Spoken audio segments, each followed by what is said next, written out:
您可将您口中的蛇旋草拿出来。晚辈当着众人的面，请前辈将本命真火祭出，将火温释放此灵药可就毁了。您不会怪罪晚辈吧？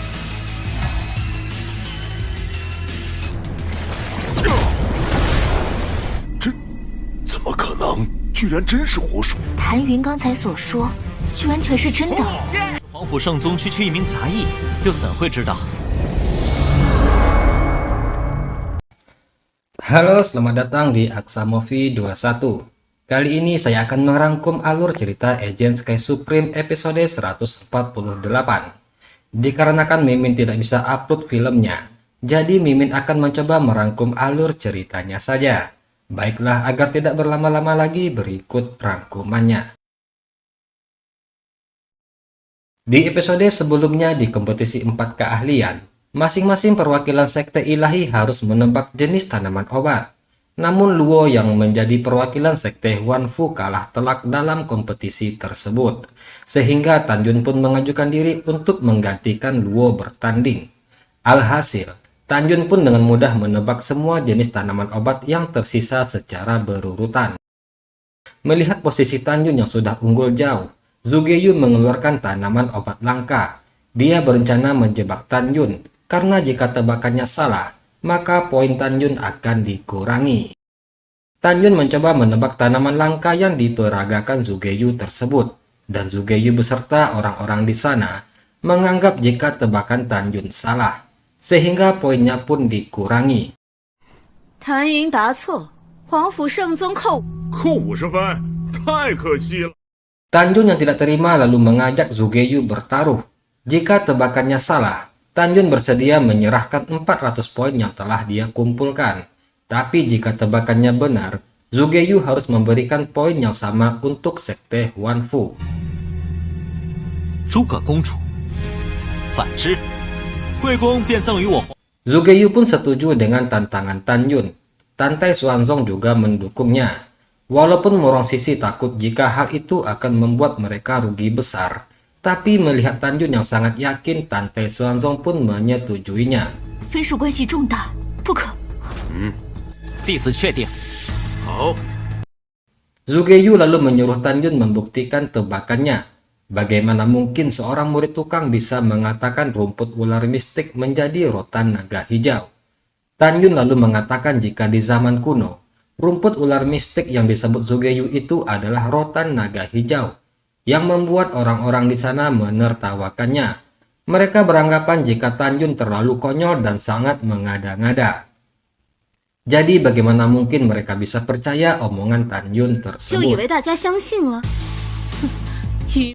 Tanjun pun lalu menjelaskan, dikarenakan tanaman obat naga hijau berbentuk ular, jadi di zaman kuno disebut sebagai rumput ular hijau. Kemudian karena naga muda hijau suka memakan rotan ini, maka di zaman kuno dia berganti nama menjadi rotan naga hijau. Tanjun mengatakan rotan naga hijau yang berumur 1800 tahun. Jika kulit rotan dikupas akan ada 18 jaringan rotan dan 5 atribut bumi. Semua itu adalah 10 bahan pemurnian untuk membuat pil venerable terbaik. Di dalam 18 jaringan rotan juga terdapat cairan obat yang lain, yang berjumlah 18 tetes setiap 100 tahun pertumbuhannya. Dan cairan obat itu memiliki atribut api, yang merupakan bahan terbaik untuk menyempurnakan pil venerable tingkat khusus. Semua orang heran dengan pernyataan Tanjun, karena setahu mereka, cairan obat di rumput ular mistik tidak memiliki atribut apapun. Dan sekali lagi mereka menuduh jika Tanjun hanya berbicara omong kosong belaka.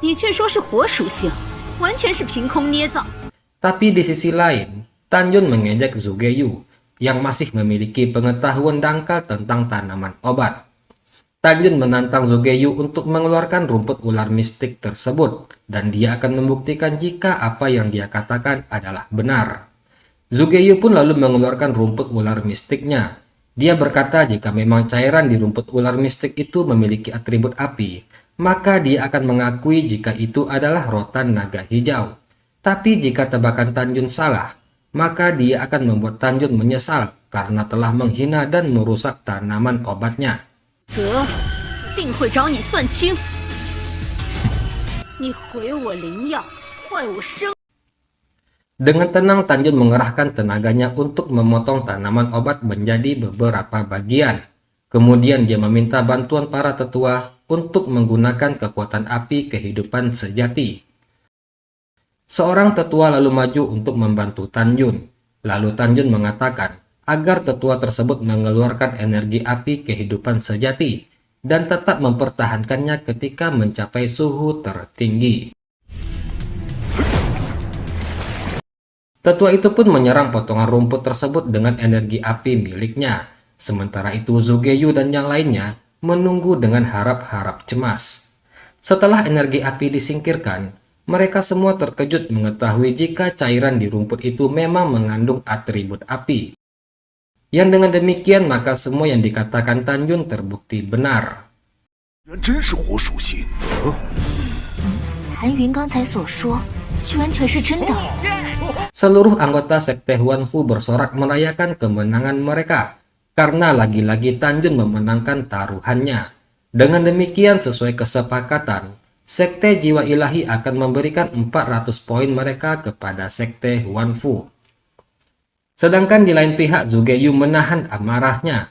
Dia tidak menyangka jika dirinya telah dikalahkan Tanjun yang hanya seorang murid tukang.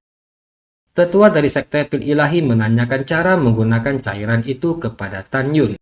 Namun di sini Tanjun menyembunyikan pengetahuannya. Saat ini dia tidak ingin dirinya terlalu mencolok.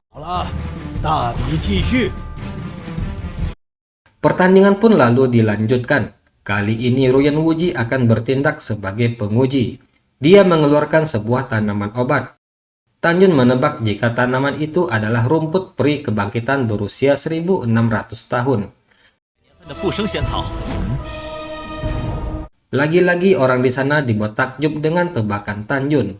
Karena setiap tanaman obat yang dikeluarkan Ruyan Wuji, penampilannya sangat mirip dan sangat sulit untuk diidentifikasi.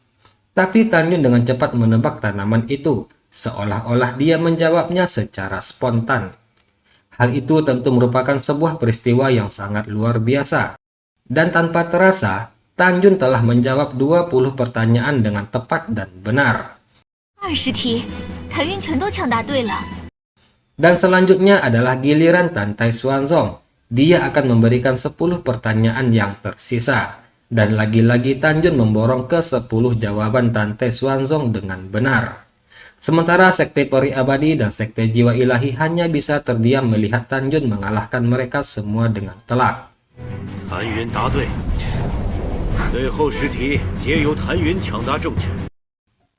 Ditambah lagi sebelumnya Zugeyu kalah taruhan dengan Tanjun, yang menyebabkan 400 poin milik Jiwa Ilahi akan diambil oleh Sekte Huanfu. Dengan demikian, saat ini Sekte Huanfu berhasil mengumpulkan total 1190 poin, yang berbalik menjadi peringkat pertama memimpin kompetisi. Disusul oleh Sekte Peri Abadi dengan 980 poin. Dan di urutan terakhir Sekte Jiwa Ilahi yang sekarang poinnya hanya tersisa 507 poin saja. 90分，暂时排第一，公共计570分，倒数第一。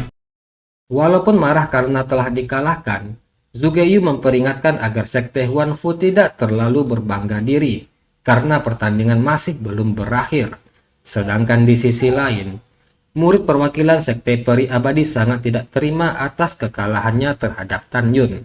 Dia berjanji kepada gurunya, jika pertandingan berikutnya, dia tidak akan mengecewakan gurunya itu lagi. 师父放心，接下来 待会儿让你输得更惨。 Oke, demikianlah rangkuman cerita Agent Sky Supreme episode 148. Mohon maaf jika terjadi kesalahan dalam penyampaian saya. Akhir kata saya ucapkan terima kasih. Assalamualaikum warahmatullahi wabarakatuh.